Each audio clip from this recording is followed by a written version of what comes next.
In the channel's previous videos, we discussed World War II kill ratios of U.S. Army, Air Forces, and U.S. Navy fighters. The kill ratio values of the P-38, P-47, and P-51 fighters were based on operations in the European theater. The intent of this video is to close the loop by comparing the kill ratios of the P-47 and P-38s flying in the Pacific theater and address the disparity between the values. The kill ratio is defined as the number of enemy aircraft destroyed divided by the number of losses. The definition of aircraft destroyed is any armed aircraft which is engaged in air-to-air combat that crashed into the ground or water, disintegrated in the air, or abandoned by its pilot. Credit can be given if the loss is from ramming or maneuvers which caused the crash.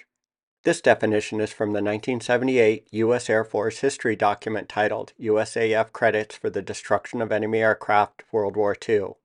The kill ratios for the P-47 and P-38 operating in the European theater are tabulated as 7.2 to 1 and 2.8 to 1 respectively.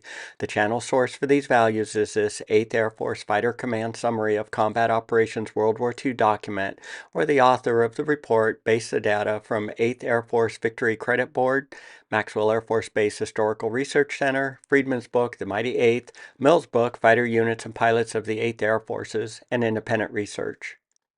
Finding Pacific Theater Army Air Force's fighter loss and kill statistics was a struggle. However, this table was found during deep archive search from a 1962 Office of the Air Force Historical Division document titled USAF Tactical Operations World War II and Korean War. The table outlines air-to-air combat results during the Leyte campaign from August 10, 1944 to December 26, 1944. The data of the table represents the gold standard since it is primary sourced Air Force data. As mentioned in other videos, a platinum standard database would exist if the Japanese aircraft losses were substantiated by Japanese military databases. This map shows the advances of both Nimitz and MacArthur as of September 1, 1944, from a January 1945 Air Force intelligence document titled Impact. Leyte is located here in the Philippines. The P-38s were credited in destroying 420 Japanese aircraft in air-to-air combat, while the Japanese destroyed 23 P-38s in air-to-air combat for a kill ratio value of 18.2 to 1. Repeating the math for the P-47 gives the kill ratio value of 26.3 to 1.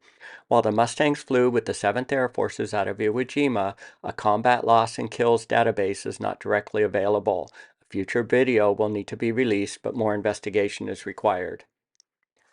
We can update the kill ratio chart by identifying the kill ratio value by theater as either European or Pacific. A clear trend that pops out is that the combat effectiveness of a fighter is around 5 times better when the opponent is Japanese than German, where the combat effectiveness is defined as the plane's kill ratio. One key reason why the P-38s and P-47s perform much better in the Pacific can be attributed to the level of Japanese pilot proficiency that, by the end of 1944, had greatly diminished, as seen in this chart outlining IJA pilot proficiency from a 1946 United States Strategic Bombing Survey report titled The 5th Air Force in the War Against Japan. The x-axis is a month and year from December 1941 to August 1945. The left y-axis is pilot proficiency measured in flight hours from 0 to 600. We can identify the Leyte campaign shaded here. As seen in the chart's curve, the pilot proficiency level diminished as the war progressed from around 530 hours down to around 150 hours at the mid-Leyte campaign. In contrast, U.S. pilots were entering combat with up to 400 hours of flight training, as seen on this chart from a 1945 British Bombing Survey Report document. This page from a 1946 United States Strategic Bombing Survey report titled Japanese Weapons and Tactics shows Imperial Japanese fighter armament upgrades as the war progressed. The Japanese Frank fighter started with two 12.7mm machine guns and two 20mm cannons, then four 20mm cannons, and finally two 20mm and two 30mm cannons. While this might seem impressive, these armament upgrades are better suited when attacking bombers, not nimble fighters. The P-47 just stuck with its effective either 6 or 8 50 caliber machine guns.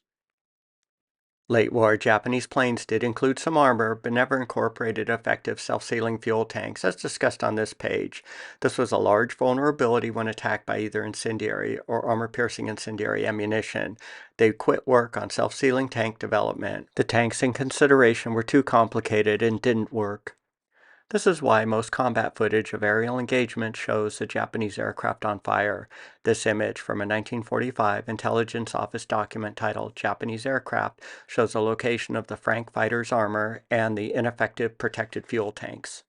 In summary, the kill ratio values of both the P-38 and P-47 engaging Japanese fighters are around 5 times the values from the planes operating in the European theater. This discrepancy is likely due to pilot experience, Japanese plane deficiencies in performance, armaments and armor, and the lack of effective self-sealing fuel tanks. If you've enjoyed this P-38, P-47 combat effectiveness European versus Pacific theater comparison and found it interesting and informative, please consider supporting the channel by liking, commenting, and or subscribing to World War II U.S. Bombers.